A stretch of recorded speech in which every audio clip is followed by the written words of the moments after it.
If you're still awake right now, that's fine. The night was made precisely for this. Some nights don't call for immediate sleep, they call for silence. They call for us to simply exist, while the world slowly slows down. It is in this moment, when sounds become more spaced out and time seems to lose its urgency, that certain stories begin. That was an old street. Not old in a grand way, but old enough to have learned to be quiet after a certain hour. The houses had been there for decades, each carrying its own silences, its windows closed, its clocks marking different times inside each room. When night truly fell, not just the darkening of the sky, but the moment when almost all the lights went out, the street changed. The air grew fresher, footsteps became less frequent, even thoughts seemed to slow down. It was always at that time that the man would appear. There was no announcement, no special sound. He simply appeared at the beginning of the street, like someone who had always been there and could only now be seen. He walked calmly, without any hurry to get anywhere. The pace was steady, almost careful, as if each step had been rehearsed over many years. He walked every night, and he never spoke. He didn't speak because he didn't need to. He didn't speak because the night already spoke enough for him. His steps were soft, almost respectful, as if he didn't want to wake anyone. The sound of his shoes hitting the ground mingled with the silence. Without breaking it, the houses didn't react to his passing. No doors opened, no windows lit up. Yet there was a feeling that everything noticed when he went by, as if the whole street were awake, only pretending to sleep. The man wasn't young. That was clear, even from a distance.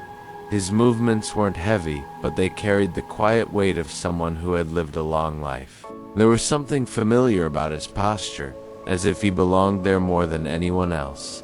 He walked looking ahead, but didn't seem to notice anything in particular. It was as if he were following an old thought, something that no longer needed to be consciously recalled. Sometimes the wind would gently stir his coat. Other times a dry leaf would cross his path. Nothing made him change his pace. The street continued in silence with him. The most curious thing was that this walk didn't seem strange. There was no fear. There was no urgent curiosity. Just a subtle feeling that it was part of the night. Like the moon or the darkness between one lamppost and another. Some nights were colder, others more stifling. The man appeared every single time, always at the same time, always in the same way, as if he were obeying a silent agreement made long ago. There was something profoundly peaceful about that repetition, a rare constancy in a world that changes too much during the day. The man's presence seemed to say, without words, that some things still remained. As he walked, time seemed to stretch out, not in a tiring way, but comfortably, like when someone sits without looking at the clock, simply letting the minutes pass. It was easy to imagine that he had already made that journey hundreds of times, perhaps thousands, and yet there was no weariness in his gesture, only continuity. The night welcomed his company, the street, and if someone were awake, listening attentively, they could sense that this walking wasn't just a physical movement, it was almost a caring gesture, as if the man were there to ensure that everything remained in order while the rest of the world slept. Nothing in that scene demanded immediate attention. Nothing required understanding. It was the kind of moment that exists only to be felt, not explained. And so, step by step, the man walked down the silent street, without speaking, without rushing time, without interrupting the night, and, without anyone realizing exactly when, the story began to take shape. Not as an event, but like a calm presence. On the third night in a row that I heard the footsteps, I realized it wasn't just curiosity anymore. There was something different about that walk. There was no rush. It wasn't tiredness. It was consistency. Always at the same time. Always at the same pace. Always the same pause. Right in front of the old house on the corner. The one that no one had occupied since before I moved there. The street where I live is short. A street that seems to have been forgotten by time. The houses are old, with low walls and gates that creak when the wind blows stronger. At night, the silence settles in like a heavy blanket, and any sound out of place takes on too much importance. That's why the footsteps caught my attention. They weren't tall, They didn't echo, but they were there. The first time I thought it was just someone coming home late. On Monday, I imagined a neighbor with insomnia. On the third try, I started listening more carefully. The man always walked on the same side of the street. He would pass under the only lamppost that still worked, let the light briefly touch his shoulders, and continue on without looking to either side. When he reached the abandoned house, he would slow his pace, stop for a few seconds, and then resume walking, disappearing around the bend. I've never heard a cough. I never heard a sigh. I never heard a word. It was as if he were there merely to perform a silent ritual. On the fourth night, I left the curtains slightly open. I didn't get to see his face. The light wasn't good, and maybe he didn't want to be seen. But I noticed something I had unseen before. He was walking with his hands loose at his sides. No cell phone, no bag, nothing to justify that nighttime walk. It was just him and the street. The next morning I found something strange near my gate. An envelope. There was no name. There was no address. Just a yellowed piece of paper, carefully folded, as if it had been stored for a long time before being left there. Inside, there was a handwritten sheet of paper. The handwriting was firm, old-fashioned, like that of someone who learned to write when words were still taught patiently. The text was short. There were no explanations, no requests. It simply said, "Some things need to continue to be remembered, even in silence." I stood there for a while, holding that paper, feeling a slight discomfort that wasn't quite fear. It was more like a quiet weight, a feeling that something old had drawn closer again. I didn't tell anyone. I tucked the envelope inside a forgotten book on the shelf, one of those books you keep more for memories than for reading. Throughout the day, I tried to stick to my routine. Coffee, small chores, the radio turned down in the kitchen. But at night, when the sky had darkened completely, I was already waiting. The steps came, punctual, calm, the same as the previous nights. When the man passed under the lamppost, I noticed something new. He was now carrying a small object in his hands. I couldn't make out what it was. Maybe a hat? Maybe a notebook? Maybe just a shadow cast by the dim light. He stopped again in front of the abandoned house. This time, he stayed there longer. The silence stretched on so long that I thought he had disappeared. Then, very slowly, he raised his head and looked at the house, not at the windows, not at the door, but at the whole thing, like someone looking at an entire memory all at once. There was no dramatic gesture. There was no visible emotion, just being there. As he walked away, I had the strange feeling that this walk wasn't meant to lead anywhere, but to keep something alive, something that didn't require words, something that didn't need explaining. That night, before going to sleep, I realized that the silence of the street was no longer the same. He seemed attentive.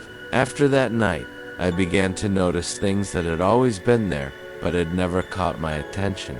The street looked the same during the day, but I knew it wasn't. Something was different, as if the silence had acquired a memory. The houses remained lined up, the walls low, the plants growing without much care. Still, I felt the place held something, not an urgent secret, but something patient, waiting to be noticed. I began walking down the street on the longer afternoons, when the sun still touched the old facades. I wasn't looking for the man, at least, not consciously. I just walked, observing details that had previously escaped me. The abandoned house on the corner bore the marks of many decades. The peeling paint revealed old layers, as if each color had belonged to a different era. The windows were closed, but not broken. The gate remained locked, though rusty. There was no sign of forced entry, nor complete abandonment. It was a house that seemed preserved by oblivion. I asked myself who might have lived there. I didn't feel the need to ask the neighbors. Some mysteries seemed to unravel when spoken aloud, and I didn't want that. A quiet respect was growing inside me. That night, I kept hearing the footsteps. I stopped moving when they appeared. I no longer opened the curtain. I just listened. The rhythm never changed, neither faster nor slower. It was like an old clock, one of those that doesn't tell exact hours, but keeps time alive. One night, I noticed something new. When the man stopped in front of the house, I heard an almost imperceptible sound, like something hitting the ground. A slight, dry, brief noise. It wasn't metal, nor stone. It sounded like paper. The following morning, as I passed the corner, I found another envelope. This time, it wasn't near my house, but discreetly leaning against the wall of the abandoned house. I stood there for a few seconds before picking it up. There was no hurry. Nothing about that mystery seemed to require speed. The envelope was identical to the first one. Inside, just one sentence. Not everything that remains needs to be revisited. Some things exist only to remind us that they once existed. I sat on a bench in the small nearby square, holding the paper between my fingers. The words didn't unsettle me. On the contrary, they brought a strange calm, as if they were speaking of something I had always known but had never formulated. I drove home more slowly that day. I started remembering things from my own life that had been left behind. People who left without saying goodbye. Places I left without looking back. Habits that disappeared without explanation. Everything that can't be resolved, it can only be accepted. Perhaps that was what the man did every night. Don't walk out of obligation. Don't walk towards your destination. But walking is a way to keep something alive within yourself. On a particularly quiet night, I noticed that the footsteps took longer to arrive. When they finally did, something was different. The rhythm was the same, but there was a slight hesitation, almost imperceptible, before the pause in front of the house. He stayed there for longer than usual. The wind picked up, and for a brief moment, I heard something I didn't expect. A deep breath. It wasn't a sigh of weariness. It was the breath of someone preparing to remember. When he walked away, I felt that something had been accomplished, not finished, but understood. That night, I dreamed of long corridors, lit by soft light. There were no doors, no voices, only footsteps, not his, but mine. I walked without knowing where I was going, and yet, I felt I was exactly where I should be. When I woke up, I felt no urgency. I simply lay there, listening to the morning silence. For the first time in a long time, I wasn't bothered by the fact that I didn't understand everything. Some things, I realized, don't need a solution. They are requesting your presence, and the man who walked every night seemed to know this better than anyone. The following night, the footsteps did not come. I waited without anxiety, lying down, with the light off, listening to the small sounds of the house settling down, the wood creaking, the wind touching the window, the clock marking time without haste. Still, the footsteps did not appear. I thought maybe it was just a different night. Not everything needs to happen every time to continue existing. I closed my eyes and let the silence do what it always knew how to do, remain. On the second night, again, nothing. I didn't miss them. Not exactly. It was like when someone you love is far away, but you know they're still there, somewhere living their own quiet life. On the third day, I passed by the house on the corner. Nothing had changed, and yet, everything seemed different. The house remained closed, the gates still rusty, the windows motionless. But there was a new serenity in the air, as if that place had finally found rest. I sat on a bench in the small square and remained there for a long time, without thinking about anything specific. The sky began to darken slowly, without haste, as if it knew that the night didn't need to prove anything. That night, I returned home before it got completely dark. I went to bed early, not out of tiredness, but by choice. The room was silent, and for the first time, it didn't feel empty. There was a gentle sense of companionship, not of someone being present, but of something understood. I thought about the man, not in his mystery, but in the journey, in the simple act of going out every night, of repeating a path that perhaps led nowhere, but that kept something alive inside him. Perhaps memories, perhaps love, perhaps just the feeling of continuing. I realized then that I never saw him leave. I simply stopped listening to him. There is a subtle difference between absence and closure. Some things don't end, they simply become part of the silence. In the days that followed, I continued my routine. The mornings, the small chores, the moments of pause. Nothing had visibly changed, but something within me was moving more calmly. Sometimes, at dusk, she would open the window out of habit. The wind swept through the empty street. Not a single footstep, no pause in front of the house. Yet I felt the street wasn't alone. As if every stone, every tree, every shadow had learned something during those nights. One of those nights, I dreamed again. This time, I was walking down an old street, lit by a soft, yellowish light. There were no recognizable houses, no faces, only the sound of my own footsteps. I walked aimlessly, but peacefully. At a certain point, I stopped. Not because something called to me, but because there was no longer any need to go on. I looked around and felt a profound peace, the kind that requires no explanation. When I woke up, the sky was still dark. I remained lying down, breathing slowly. I felt neither curiosity nor expectation, only gratitude for that silence that weighed me down.